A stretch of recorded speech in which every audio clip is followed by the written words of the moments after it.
함께 하나님 말씀 받겠습니다. 오늘 우리에게 주신 하나님의 말씀은 마태복음 13장 1절부터 17절의 말씀입니다.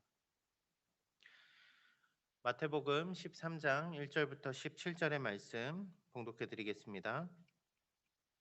그날 예수께서 집에서 나가사 바닷가에 앉으심에 큰 무리가 그에게로 모여들거늘 예수께서 배에 올라가 앉으시고 온 무리가 해변에 서 있더니 예수께서 비유로 여러 가지를 그들에게 말씀하여 이르시되 씨를 뿌리는 자가 씨를 뿌리러 나가서 뿌릴새 덜어는 길가에 떨어짐에 새들이 와서 먹어버렸고 덜어는 흙이 얕은 돌밭에 떨어짐에 흙이 깊지 아니하므로 곧 싹이 나오나 해가 돋은 후에 타서 뿌리가 없어짐으로 말랐고 덜어는 가시떨기 위에 떨어짐에 가시가 자라서 기운을 막았고 덜어는 좋은 땅에 떨어짐에 어떤 것은 100배 어떤 것은 60배 어떤 것은 30배의 결실을 하였느니라. 귀 있는 자는 들으라 하시니라.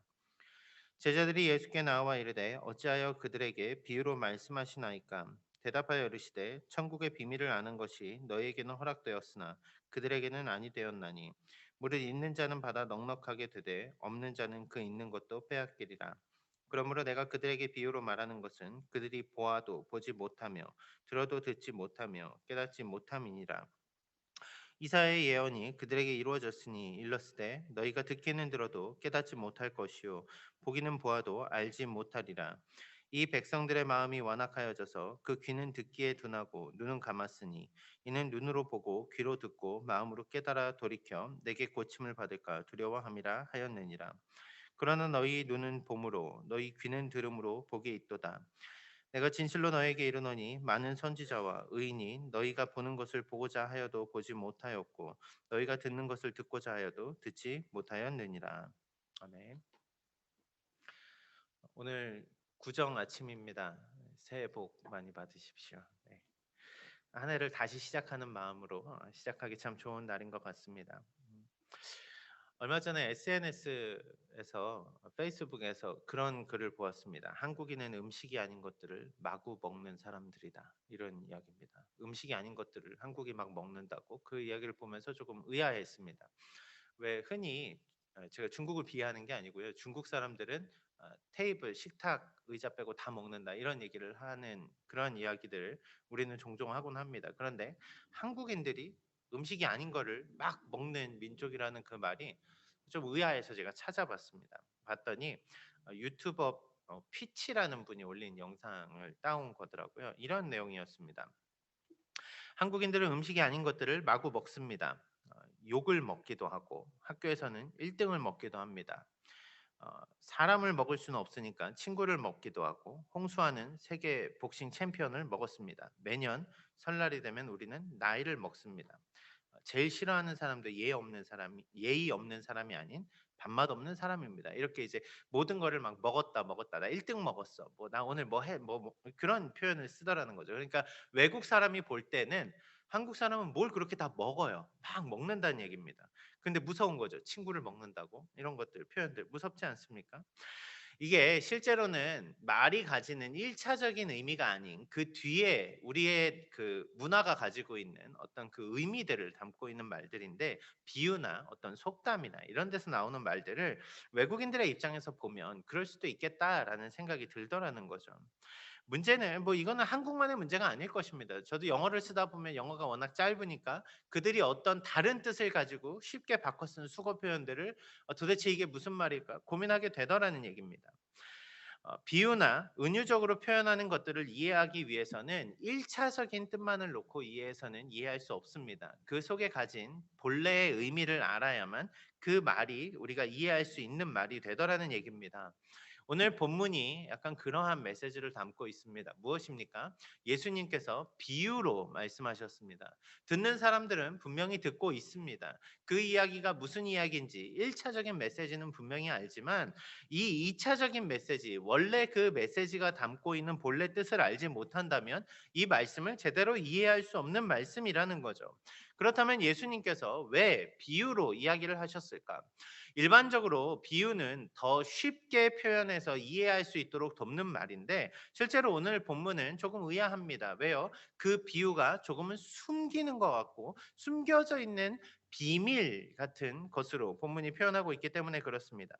예수님께서 오늘 우리에게 전해 예수님께서 사람들을 향해서 전해 주신 메시지 씨 뿌리는 자와 네 가지 밭에 대한 비유를 우리는 어떠한 관점에서 바라보아야 할까요? 함께 말씀을 좀 살펴보면서 천국의 메시지로서 해주신 비유의 오늘 본문 말씀을 우리가 함께 받고 우리의 신앙의 회복을 누리는 그런 시간 되기를 주님의 이름으로 축원합니다. 먼저 오늘 본문 말씀은 해변에서 하신 말씀이라는 것을 알 수 있습니다. 예수님께서 해변에 나가십니다. 집에서 나가서 바닷가에 앉으심에 큰 무리가 그에게로 모여들거늘 이렇게 말을 하고 있습니다. 집으로 나가서 해변에 가셨는데 큰 무리가 모여듭니다. 그래서 그들에게 말씀을 전하기 위해서 배를 타고 배로 올라가셔서 배에서 해변을 바라보고 많은 무리들을 향해 여러 가지 비유의 말씀들을 해주기 시작합니다.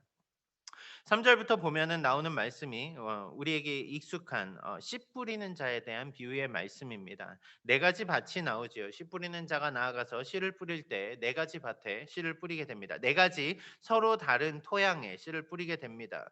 더러는 길가에도 씨들이 뿌려지게 되고 또 흙이 얕은 돌밭에도 뿌려지게 되고 가시밭에도 뿌려지게 되고 또 좋은 땅에도 떨어지게 됩니다. 그런데 그 결과들이 각각 다르다는 거죠. 길가에 떨어진 씨앗들은 새들이 와서 다 먹어버리고요. 더 돌밭에 뿌려진 씨앗들은 흙이 얕아서 뿌리를 내리지 못한다고 그러고요. 세 번째로는 가시떨기는 자라지 못한다고 말합니다. 그런데 오직 좋은 밭에 떨어진 씨앗만이 그 열매를 맺게 되더라는 거죠. 그래서 8절 말씀에 좋은 밭의 결실을 이렇게 기록해 주십니다. 더러는 좋은 땅에 떨어짐에 어떤 것은 100배, 어떤 것은 60배, 어떤 것은 30배의 결실을 하였느니라. 여기까지 듣는다면 저희는 이러한 말씀들, 이 말씀에 대해서 해석도 많이 들었고 여기까지 딱 들을 때 그것은 어떤 땅, 어떤 땅, 어떤 마음밭 이렇게 이해할 수 있지만 실제로 이 말씀이 선포되었을 때 예수님은 조금 특별한 말씀을 하십니다. 9절입니다. 귀 있는 자는 들으라 하시니라. 뭔가 어색한 침묵이 흐르는 시간일 것 같습니다. 우리가 그 시대를 그 당시에 예수님이 이 말씀을 하신 그 시점을 한번 머릿속에 그려보시면 좋을 것 같습니다. 예수님은 사람들이 모여 있는데 거기에서 한 씨 뿌리는 사람이 있는데 그 사람이 씨를 뿌렸는데 서로 다른 땅에 떨어져서 어떤 데는 열매를 맺지 못하고 어떤 때는 열매를 맺었다 하고 끝을 내셨단 말이에요. 그 해석을 해주지 않으셨습니다. 그러면서 귀 있는 자는 들으라 라고 말씀하시더란 얘기입니다. 성경 오늘 13장의 말씀에 보면 독특한 구조를 보여주고 있습니다. 일반적으로 예수님은 하나님의 나라의 말씀을 전할 때 천국 복음을 증거하실 때 쉬운 말로써 비유를 들어 설명하셨는데 오늘은 그렇지 않은 것 같습니다. 왜요? 들어야 될 사람은 듣고 듣지 못하는 사람들은 들어도 알 수 없다고 구분을 하고 있기 때문에 그렇습니다. 어, 여러분 실제로 이 사람들이 모여 있는데 예수님의 비유를 듣고 왜 그들은 듣지 못하는데 제자들은 이 천국 복음을 듣게 되는 걸까요? 뒤에 나오는 것도 같은 표현입니다. 3인칭 복수형이 쓰이는 그들은 알지 못합니다. 그런데 제자들은 알아요. 이 차이가 어떻게 생겨난 것일까요? 오늘 말씀 가운데 우리가 첫 번째 살펴봐야 될 것은 듣는 사람들이 누구인가라는 것들을 한번 살펴봐야 될 필요가 있다라는 거죠. 예수님께서 왜 들어도 듣지 못하는 자들을 향하여 말씀하시는가? 그 듣지 못하는 자들은 누구이고 듣지 못하는 자들은 왜 듣지 못하는가를 말씀을 통해서 우리는 좀 고민해 볼 필요가 있습니다. 첫 번째, 이들이 듣지 못하는 이유는 본문 말씀 가운데 보면 이사야가 예언이 성취되었다라는 그 말씀 가운데 15절에 이렇게 말씀하고 있습니다. 이 백성들의 마음이 완악하여져서 그 귀는 듣기에 둔하고 눈은 감았으니 이는 눈으로 보고 귀로 듣고 마음으로 깨달아 돌이켜 내게 고침을 받을까 두려워함이리라. 그들이 듣지 못하는 이유가 무엇입니까? 마음이 완악하기 때문에 그렇습니다. 마음이 죄악 가운데 가득하기 때문에 그렇습니다. 좀 더 말씀을 이해하기 쉽게 살펴본다면 성경의 문맥 그 앞 뒤의 내용들을 보면 더 쉬울 수 있는데요. 12장에 어떠한 사람들이 나옵니까? 바리새인과 서기관들이 예수님을 찾아옵니다. 그리고 예수님을 찾아와서 구하는 것들이 무엇이었습니까? 표적을 구했습니다. 표적과 이적을 구했습니다. 왜 구합니까? 그들은 표적을 통해서 하나님의 뜻을 발견하고 진짜 당신이 메시아인지 보고 싶습니다라는 마음으로 왔겠지만 이미 예수님께서 수많은 기적을 통하면서 스스로가 메시아이심을 증명했는데 그들은 눈앞에 일어나는 그 표적을 더 보고 싶었던 거예요. 그들은 그냥 그 눈앞에 일어나는 쇼를 보기 위해 나와왔다라는 것이죠. 무엇입니까? 예수님 앞에 나온 수많은 사람들이 있지만 그들이 그저 그 눈앞에 벌어지는 놀라운 현상만을 쫓아 나와왔다라면 오늘 예수님께 나와왔음에도 불구하고 그들이 구원에 대한 갈급함이나 하나님의 아들 예수님이신 메시아를 통해 얻고자 하는 그 죄에서 모든 백성을 구원하실 그 기쁨을 얻기보다 오늘 눈앞에 쇼만을 어떤 눈앞에 일어나는 특별한 현상만을 어떤 오늘 있을 어떤 기대되는 그 뭐라 그럴까요? 그 눈에 보여지는 것만을 찾아왔다라면 그들에게 오늘 예수님이 천국 복음에 대해 이야기하심에도 불구하고 그들의 귀는 닫혀서 듣지 못하게 되더라는 이야기가 되지 못하게 된다라는 말입니다. 여러분, 우리가 어떠한 마음으로 하나님의 말씀을 대하는가에 대해서 좀 더 진지할 필요가 있을 것 같습니다. 우리는 어떠한 마음으로 하나님의 말씀을 받고 있습니까? 하나님의 말씀을 어떠한 뜻으로 받아들이고 있습니까? 우리에게 예수님은 누구십니까? 여러분, 하나님의 말씀은 우리에게 그 말씀 가운데 모든 말씀이 하나님의 감동으로 되어진 것으로 그쵸? 교훈과 책망과 바르게 함과 의로 교육하기에 유익하다고 우리에게 이야기하고 있습니다. 말씀 가운데 우리는 그 놀라운 진리를 바라보게 되고 오늘 이 말씀을 우리가 소유하고 있으며 말씀을 통해 예수 그리스도를 보고 말씀으로 말미암아 우리는 구원을 얻는 길에 이르게 되는 그 놀라운 진리들을 보게 됩니다. 그런데 어떤 이들은 말씀을 보며 이것을 통해 좋은 도덕적인 가치관이나 윤리적인 어떤 행동 강령으로 해석하기도 합니다. 복을 받기 위해서 이것을 많이 읽으면 좋다라고 그런 식으로 마치 부적처럼 들고 다니며 그렇게 말씀을 대하는 이들도 있다라는 얘기죠. 여러분, 말씀을 하나님의 말씀으로 받지 못하는 이유가 무엇입니까? 우리의 죄악 때문 아닙니까? 우리가 바라보는 왜곡된 시선 때문에 그렇지 않습니까? 마치 수많은 사람들이 오늘 바닷가에 와서 예수님을 만나는데 예수님 앞에 나온 이유가 진정한 그 삶의 모든 문제를 해결하실 우리의 구세주를 마주하기 위해 온 것이 아니라 단순히 눈앞에 이뤄질 어떤 현상들만을 쫓아서 그 인기의 추구에서 따라왔다라고 한다라면 오늘 예수님의 입을 통해 선포되어지는 이 천국의 복음이 그들에게는 이것이 무엇이지? 라는 들어도 듣지 못하는 현상으로 전락해 버리게 되는 것 아니냐는 말입니다. 그런데 반면에 13장이 다루는 또 하나의 듣는 청중들이 등장합니다. 제자라는 거죠. 예수님은 그래서 제자들에게 이렇게 말씀해 주십니다. 11절 말씀입니다. 대답하여 이르시되 천국의 비밀을 아는 것이 너희에게는 허락되었으나 그들에게는 아니 되었나니. 허락되었다는 표현을 쓰십니다. 그런데 여기 천국의 비밀이라고 할 때 천국의 비밀이 시크릿이라는 영어 표현을 쓰기도 하는데 실제로 히브리어에 보면 헬라어에 보면 그게 미스터리라는 그런 표현입니다. 미스터리. 여러분 쉽게 알 수 없는 비밀입니다. 사람들이 그냥 딱 보면은 미스터리예요. 이것은 해석할 수 없는 알 수 없는 비밀입니다. 저것이 무엇일까? 도저히 해석이 되지 않습니다. 그런데 제자들에게는 그것이 미스터리가 아닙니다. 시크릿이 아니에요. 왜요? 제자들은 그것을 이해할 수 있도록 허락받았기 때문에 그렇습니다. 여러분 앞서서 열매가 없는 사람들, 그 들어도 이해할 수 없는 그 사람들은 예수님을 향해 나와왔지만 그들은 예수님을 쫓는 자들이 아니라 눈앞에 보여지는 것만을 쫓는 자들이라고 저는 해석을 했습니다. 그런데 예수님은 그 반대의 입장에 놓인 사람들, 제자들을 말씀하십니다. 제자들이 누구입니까?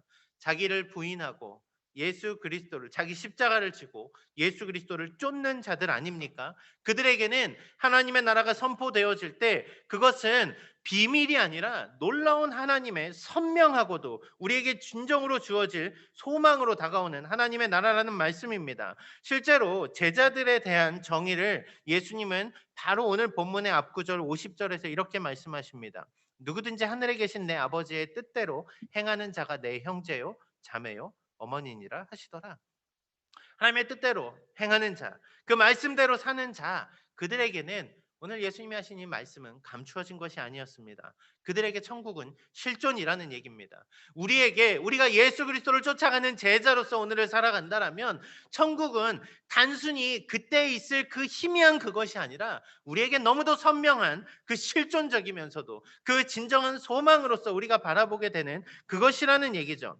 그런 의미에서 씨 뿌리는 자의 비유는 단순히 우리가 말씀을 듣고 이해할 수 있다 없다 어떠한 삶으로 열매를 맺는다보다 더 본질적인 의미의 해석을 가져옵니다. 무엇입니까? 씨가 여러 땅에 뿌려집니다. 그런데 여러분 길가나 돌밭이나 어떤 가시밭에는 그 씨앗들이 뿌려지지만 씨앗이 자라는 것 같아 보이지만 그 땅은 열매를 맺지 못합니다. 결실하지 못하는 땅입니다. 그런데 오직 마지막 땅에는 결실을 하게 되는데 그 결실이 작은 씨앗 하나가 심겼는데 100배, 60배, 30배 우리가 상상할 수 없는 놀라운 결실들이 거기에 맺혀집니다. 그 결실이 바로 하나님의 나라라고요.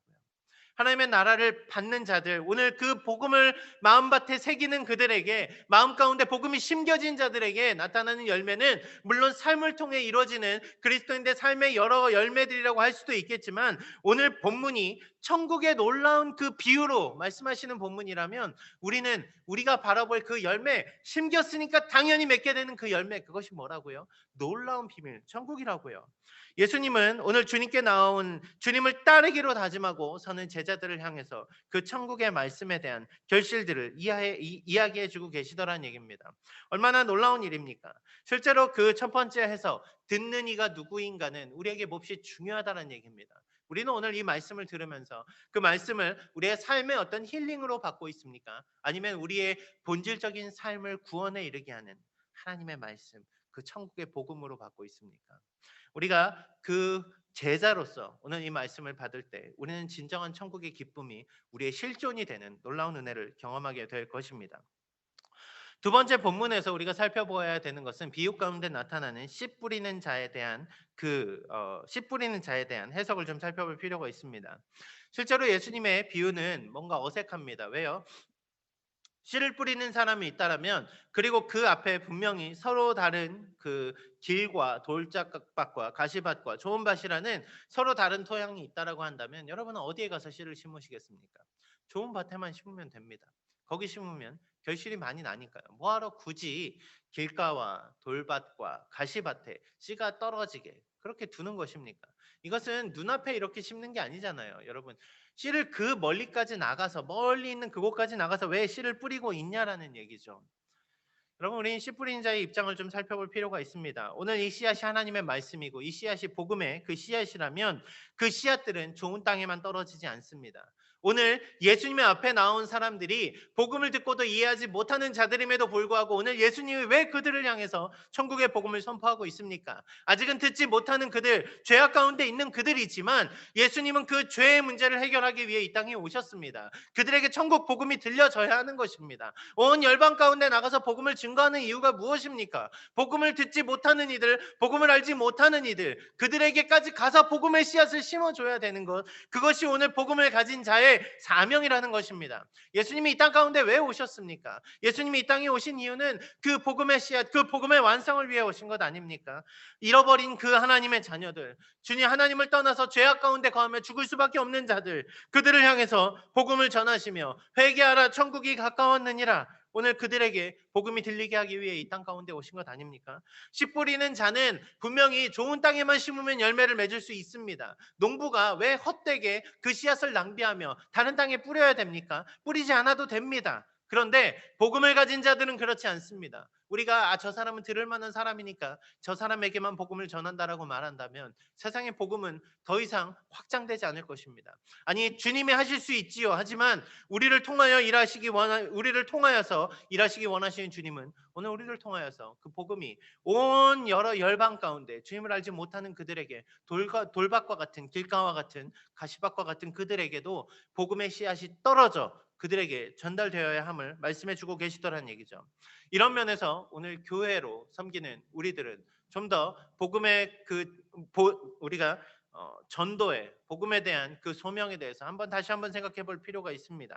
여러분 왜 자꾸 교인들의 수평 이동만 일어납니까? 좋은 땅만 찾아서 그런 거 아닙니까? 여러분 우리가 믿지 않는 자들에게 다가가서 복음을 전해야 되는데 우리의 복음은 왜 점점 더 쉬운 길만 택하게 되는 것입니까? 여러분 예수님은 그것을 말씀하지 않으십니다. 예수님이 쉬운 길만 택하셨다면 주님은 십자가의 길을 가지 않으셔도 됐었더라는 말입니다. 예수님이 쉬운 길만 선택하기 원하셨다면 예수님은 이 땅 가운데 성육신하지 않으셔도 됐습니다. 그런데 주님이 왜 낮고 낮은 이 땅에 오셨습니까? 왜 십자가에 달리셨습니까? 복음을 전하기 위해, 죽어가는 그들을 살리기 위해, 죽어가는 우리 한 사람을 구원하기 위해 예수님께서 하신 그 일이, 그 놀라운 일이 바로 복음 아닙니까? 그렇다면 오늘 우리도 이 씨 뿌리는 자와 같이 우리도 그 천국의 복음을 널리 전할 수 있어야 된다는 얘기죠. 끝으로 씨 뿌리는 자의 네 가지 밭에 대해서 말씀해 주신 그 핵심 말씀을 우리가 살펴보아야 됩니다. 13장은 천국에 대한 수많은 비유들을 담고 있습니다. 겨자씨 비유도 나오고요. 또 곡식과 가라지, 누룩에 대한, 감춰진 보화에 대한, 진주에 대한 수많은 비유들이 천국을 향하는 메시지로 선포되고 있습니다. 그렇다면 오늘 씨 뿌리는 자에 대한 비유도 우리가 천국을 바라보는 관점에서 이 비유를 바라보아야 합니다.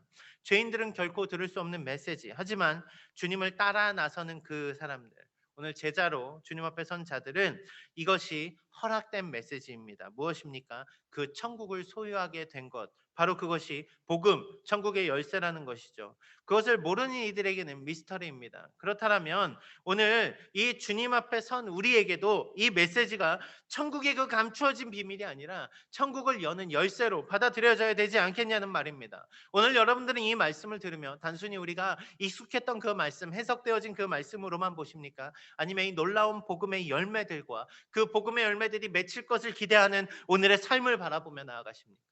여러분, 우리에게 천국이 실존하는 그것입니까? 아니면 저 멀리 있는 그것입니까? 저는 오늘 예수님의 말씀 가운데 우리의 열린 귀로 이 귀 있는 귀 우리에게 들려지는 그 말씀을 귀 있는 자는 들으라 하시는 그 말씀 가운데 우리의 열린 귀로 듣기를 소원합니다. 예수님께서는 이 복음의 말씀을 바로 오늘 우리에게도 전해 주셨기 때문에 그렇습니다. 말씀을 정리해 보겠습니다. 앞서서 저는 비유에 대한 오해들에 대해서 말씀드렸습니다. 잘못된 이해가 가질 수 있는 말의 뜻 그것에 대해서 말씀드렸습니다. 오늘 예수님은 특별히 비유로 전하시며 사람들이 이해하기 힘든 미스테리한 말씀을 전해 주십니다. 천국 복음이죠. 천국에 대한 말씀입니다. 네 가지 밭에 대한 말씀. 여러분, 오늘 말씀을 여러분은 어떻게 바라보십니까? 저는 오늘 말씀을 통해서 앞서 말씀드린 것처럼 우리가 복음으로 말씀을 받고 천국을 소유하는 그 자들로서 주님을 따르는 제자들로서 오늘 말씀 가운데 새 힘을 얻기를 여러분들에게 소원합니다. 여러분 이것은 우리가 상상하지 못한 열매들을 주는 그 복음입니다. 하나의 씨앗이라고요. 그것이 우리 가운데 심겨질 때 우리는 상상할 수 없는 100배의 결실을 바라보게 될 것입니다. 특별히 여러분 저는 오늘 말씀 가운데 그 씨 뿌리는 자의 소명을 우리가 기억하기를 원합니다. 오늘 하루의 삶을 살며 여러분은 어떻게 복음을 들고 나아가고 계십니까? 좋은 땅을 바라보며 좋은 땅이 언제 나올까 기다리고만 계시진 않습니까? 우리의 삶 가운데 그 복음이 뿌려져야 되는 것은 오늘 우리에게 주어진 소명이라는 것을 잊지 않으시기 바랍니다. 복음의 씨앗을 들고 삶의 자리로 나아가 그 복음을 뿌리며 그 온 열방을 향해서 예수 그리스도를 선포할 때 우리는 수많은 열매들을 우리의 주님의 나라에서 마주하게 될 것입니다. 오늘 본문 말씀을 통하여서 우리가 단순히 내가 얼마나 이해했는가 그 말씀으로 오늘 말씀을 해석하기보다 진정한 천국을 소유한 자로 나는 오늘 어떠한 제자의 삶을 살아가야 되는가 고민하며 오늘 하루에 그 답을 찾아가실 수 있는 여러분 모두가 되시기를 주님의 이름으로 축원합니다. 기도하겠습니다.